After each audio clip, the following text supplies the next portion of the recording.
আমরা প্রথম থেকেই বলছিলাম যে অখিলেশ যাদবের এই মঞ্চে থাকাটা গুরুত্বপূর্ণ একটাই কারণে, কারণ এখানে যেমন বিজেপি ঠিক সেরকম ভাবেই বিজেপিকে আটকে দিয়েছে উত্তরপ্রদেশের সমাজবাদী পার্টি।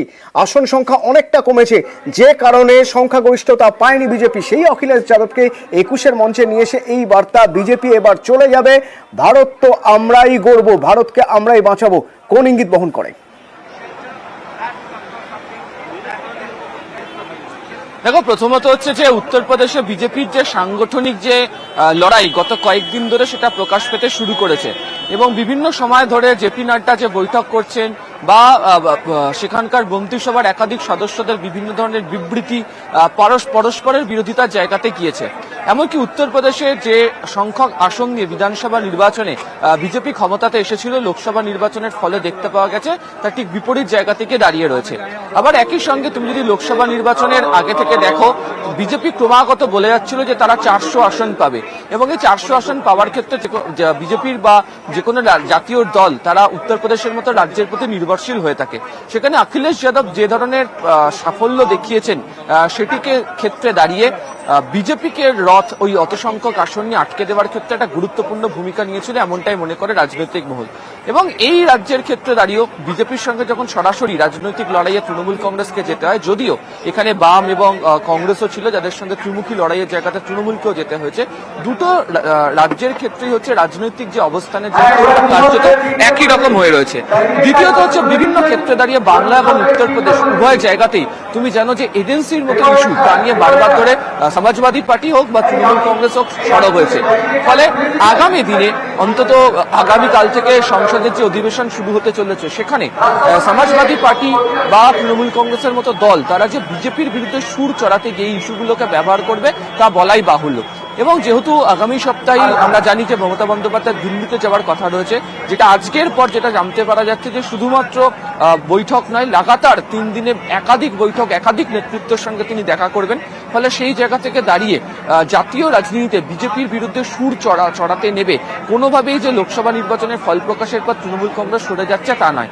এই রাজ্যে যেহেতু বিধানসভা নির্বাচনকে টার্গেট করা হচ্ছে এবং এই রাজ্যের যে রাজনৈতিক পরিস্থিতি তাতে বিজেপির সাথেই তৃণমূল কংগ্রেসের সরাসরি লড়াই হচ্ছে, আবার জাতীয় রাজনীতির প্রেক্ষাপটে দাঁড়িয়েও বিজেপির বিরুদ্ধে সুর চড়ানোর ক্ষেত্রে মমতা বন্দ্যোপাধ্যায় প্রথম থেকে যে অগ্রণী ভূমিকা নিয়েছিলেন সেটাকে তারা বজায় রাখতে চাইছে। এবং যে প্রসঙ্গের কথা বারবার ধরেই উঠে আসে যে ইন্ডিয়ার মধ্যে সামিল হওয়া যে দলগুলি রয়েছে তার মধ্যে অখিলেশ, অরবিন্দ কেজরিওয়াল হোক বা হেমন্ত সোরেনের দল হোক, উদ্ধবের দল হোক বা কখনো শরদ পাওয়ার গোষ্ঠীর একাধিক নেতা, তারা মনে করেন তারা স্বাচ্ছন্দ্যের জায়গাতে মমতা বন্দ্যোপাধ্যায়ের সঙ্গে রয়েছেন। অতীতে দেখতে পাওয়া গিয়েছে বম্বে হোক, দিল্লি হোক, বিহার হোক বা ব্যাঙ্গালোরের বৈঠক হোক, মূল বৈঠকের আগে, শরিকের বৈঠকের আগে এই সমস্ত রাজনৈতিক দলের নেতারা বারবার 1-to-1 বৈঠক করে গেছেন মমতা বন্দ্যোপাধ্যায়ের সঙ্গে।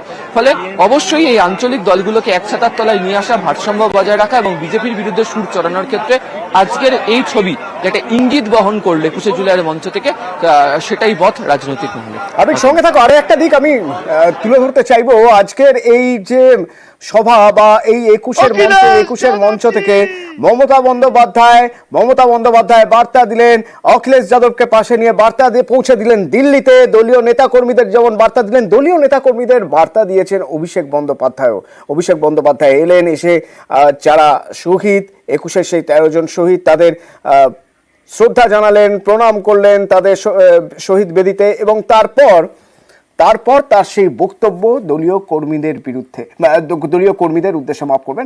কর্মীদের উদ্দেশ্যে কড়া বার্তা।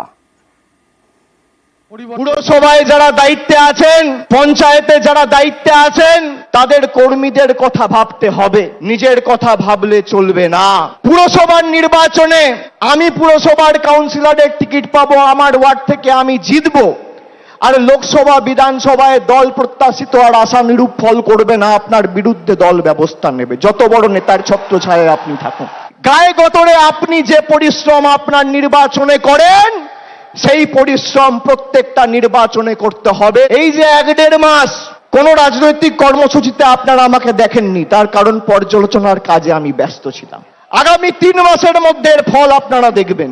আমি বলেছিলাম 2021 সালের 21শে জুলাইয়ে যে যারা তৃণমূলে 21-এর নির্বাচনের আগে নিঃশ্বাস নিতে কষ্ট হচ্ছে, দম বন্ধ হয়ে আসছে বলে তৃণমূল ছেড়ে বিজেপিতে গেছিল। আবার যখন ফিরে আসতে চেয়েছে আমরা কয়েকজনকে দলে নিয়েছি। আমি কথা দিয়েছিলাম যারা দলে ঢুকছে তাদের কাউকে তৃণমূল কংগ্রেসের একটা সৈনিকের উপর ছড়ি ঘোরাতে দেবো না। 3 বছর পর আজকে তারা পারেনি। এই বক্তব্যের একটা গুরুত্বপূর্ণ দিক আরো একবার আপনাদের শোনাবো, যেখানে অভিষেক বন্দ্যোপাধ্যায় বলছেন প্রত্যাশিত ফল না হলে ব্যবস্থা নেওয়া হবে। তৃণমূল কংগ্রেসের সর্বভারতীয় সাধারণ সম্পাদক হিসেবে আপনাদের কথা দিচ্ছি যে যারা এই নির্বাচনে পঞ্চায়েত বা কাউন্সিলর বা মিউনিসিপ্যালিটি চেয়ারম্যান ভাইস চেয়ারম্যান থেকেও মানুষকে বোঝাতে অক্ষম হয়েছেন বা তাদের নির্দিষ্ট এলাকা থেকে প্রত্যাশিত বা আশানুরূপ ফল হয়নি, একইভাবে আমরা টাউন সভাপতির বিরুদ্ধেও ব্যবস্থা নেব, মিউনিসিপ্যালিটি চেয়ারম্যানের বিরুদ্ধেও ব্যবস্থা নেব, গ্রাম পঞ্চায়েতের ক্ষেত্রে প্রধানের বিরুদ্ধেও ব্যবস্থা হবে, অঞ্চল সভাপতির বিরুদ্ধেও ব্যবস্থা হবে, কাউকে রেয়াত করা হবে না। আবির, কিভাবে ব্যাখ্যা করবে এই বক্তব্য?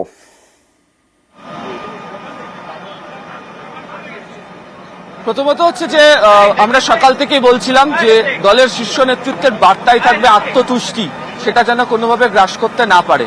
দ্বিতীয়ত অভিষেক আজকে তিনি নিজেই বলেছেন, তুমি জানো যে এটা গত 1.5 মাস আগে তিনি এক্স হ্যান্ডেল একটা পোস্ট করেছিলেন এবং সেখানে তিনি উল্লেখ করেছিলেন যে রাজনৈতিক যে কর্মকাণ্ড সেখান থেকে একটা বিরতি নিচ্ছেন, যদিও বিরতিতে থেকে তিনি রাজনৈতিক তিনি বিষয় সম্পর্কে খোঁজ খবর রাখবেন এবং যে ইস্যুগুলোকে সামনে রেখেছিলেন সেই ইস্যুর কাজ কতটা হচ্ছে তিনি দেখবেন। আজকে তিনি নিজেই মঞ্চে স্বীকার করেছেন যে গত 1.5 মাস ধরে তিনি রাজনৈতিক কর্মসূচিতে না থাকলেও গত 1.5 মাস ধরে তিনি রাজনৈতিক পর্যালোচনা তিনি করেছেন। তুমি যদি দেখো লোকসভা নির্বাচনের ফল খুঁটিয়ে তাহলে দেখা যাবে আসনের নিরিখে তৃণমূল কংগ্রেস 29টি আসন পেল।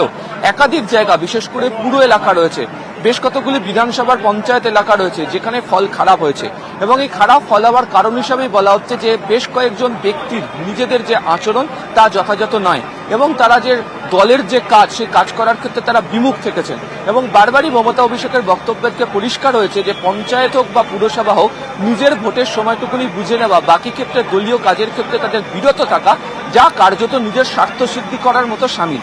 এই জায়গা থেকে যে দল কঠোর ব্যবস্থা নিচ্ছে এবং তারা যে চিহ্নিত হয়ে গিয়েছে সেটা আজকে কার্যত পরিষ্কার করে দিয়েছেন তিনি। ফলে মনে করা হচ্ছে যে আমরা আগেই বলছিলাম যে 21শে জুলাইয়ের পর তৃণমূল কংগ্রেসের একটা সাংগঠনিক সংস্কার হতে পারে। হয়তো যে ব্যক্তিরা এই পারফরমেন্স দলকে দিতে পারেনি, যারা এই আচরণ করেছে তাদের পথ বদল হতে পারে বা বহু ক্ষেত্রে দাঁড়িয়ে তারা যে গুরুত্বটা উপায় বার করে উঠতে পারেনি সেক্ষেত্রে দাঁড়িয়ে জনসংযোগের অভাব নাকি অন্য এর পিছনে কারণ রয়েছে সেই সংক্রান্ত বিষয় তড়িঘড়ি সিদ্ধান্ত নেওয়া হতে পারে। তবে সাংগঠনিক দিক থেকে ফল না দিতে পারলে দল যে রাফ অ্যান্ড টাফ ভূমিকা গ্রহণ করবে তা অভিষেক এবং মমতা বন্দ্যোপাধ্যায় উভয়ই আজকে পরিষ্কার করে দিলেন 21-এর মঞ্চ থেকে। আরেকটি গুরুত্বপূর্ণ দিক রয়েছে অভিষেক বন্দ্যোপাধ্যায়ের বক্তব্যে, আরো একটি গুরুত্বপূর্ণ দিক, যেখানে নিট ইস্যুতে মোদী সরকারকে কড়া আক্রমণ করছেন অভিষেক। বলছেন স্বাধীন ভারতের সবচেয়ে বড় কেলেঙ্কারি, প্রশ্ন তুলছেন কেন্দ্রীয় শিক্ষামন্ত্রীকে কেন গ্রেপ্তার নয়। তথাকথিত এসএসসি বা টেট কেলেঙ্কারির নাম করে যদি পার্থ চ্যাটার্জির বাড়িতে রেড করে ইডি তাকে গ্রেপ্তার করে, তাহলে স্বাধীন ভারতবর্ষের সর্ববৃহৎ কেলেঙ্কারি নিট কেলেঙ্কারি, সেই নিট কেলেঙ্কারিতে প্রশ্নপত্র ফাঁস হওয়ার কারণে ইডি কেন ধর্মেন্দ্র প্রধানের বাড়িতে রেড করে তাকে অ্যারেস্ট করবে না? কেন এই রাজনৈতিক পক্ষপাত, দুষ্ট আচরণ, কেন এই বিচারিতা? এবার তো আমরা 29টা আসনে জিতেছি আর রাজ্যসভায় আমাদের 13 জন সাংসদ আছে, 29 আর 13 42। গর্ব অনুভব করবেন, রাজ্যসভা লোকসভা মেলালে ভারতবর্ষের 3য় রাজনৈতিক বৃহত্তর দলের নাম তৃণমূল কংগ্রেস। আমার সহকর্মী সোমরাজ আমার সঙ্গে রয়েছেন। সোমরাজ, এটা একটি দলীয় কর্মসূচির মঞ্চ, সেই মঞ্চ থেকে অভিষেক বন্দ্যোপাধ্যায় কেন্দ্রীয় শিক্ষামন্ত্রী কেন নিট ইস্যুতে গ্রেপ্তার নয় এই প্রশ্ন তুলছেন। কোথাও একটা চাপ বাড়ানোর, কেন্দ্রের এনডিএ সরকারের উপরে চাপ বাড়ানোর যে বার্তা, সেই বার্তা দেওয়ার চেষ্টা করলেন।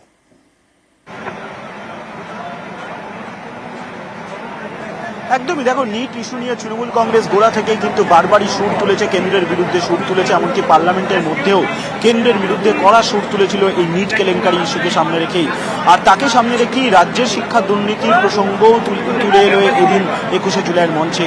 তৃণমূল কংগ্রেসের সর্বভারতীয় সাধারণ সম্পাদক অভিষেক বন্দ্যোপাধ্যায় স্পষ্ট করলেন, যদি এ রাজ্যে এসএসসির নিয়োগকে সামনে রেখে, যদি দুর্নীতির অভিযোগকে সামনে রেখে প্রাক্তন শিক্ষামন্ত্রী পার্থ চট্টোপাধ্যায়কে গ্রেপ্তার করা হয়, তাহলে নিট প্রশ্ন কেলেঙ্কারি দাবিতে কেন কেন্দ্রীয় শিক্ষামন্ত্রী ধর্মেন্দ্র প্রধানকে গ্রেপ্তার করা হবে না, এই প্রশ্নই তুলে দিলেন অভিষেক বন্দ্যোপাধ্যায়। নিট কেলেঙ্কারি প্রশ্ন নিয়ে কেন কেন্দ্রীয় এজেন্সিগুলি কোনো পদক্ষেপ করছে না, সেই প্রশ্ন তুললেন। অর্থাৎ কোথাও কেন্দ্রের বিরুদ্ধে পাল্টা চাপের কৌশল তৃণমূল কংগ্রেস নিল, এবং যা অন্তত তৃণমূল কংগ্রেসের সর্বভারতীয় সাধারণ সম্পাদক অভিষেক বন্দ্যোপাধ্যায় সেই অবস্থানই স্পষ্ট করলেন। আর এই অবস্থান স্পষ্টের মাধ্যমে দিয়ে এটা নিশ্চিত হওয়া গেল যে আগামীকাল থেকে যখন পার্লামেন্টে বাজেট সেশন শুরু হবে, তখন এই নিট ইস্যু নিয়েও তৃণমূল কংগ্রেস ফের চাপ বাড়াবে কেন্দ্রের ওপর। ধন্যবাদ। জনগণের গর্জন কি তা বুঝে গেছে বিজেপি। শোনাবো সেই বক্তব্য আপনাদের 21 মঞ্চ থেকে, শুনুন। আর জনগণের গর্জন কি? ওরা নরেন্দ্র মোদীর গর্জনে বিশ্বাস করেছিল, ওরা ইডির গর্জনে বিশ্বাস করেছিল, ওরা সিবিআইয়ের গর্জনে বিশ্বাস করেছিল, ওরা কেন্দ্রীয় বাহিনীর গর্জনে বিশ্বাস করেছিল, ওরা টাকার গর্জনে বিশ্বাস করেছিল, বিচার ব্যবস্থা সংবাদ মাধ্যমের গর্জনে বিশ্বাস করেছিল, আমরা গরিব মানুষের গর্জনে বিশ্বাস করেছিলাম। জনগণের গর্জন কি আজকে ভারতীয় জনতা পার্টি বুঝে গেছে।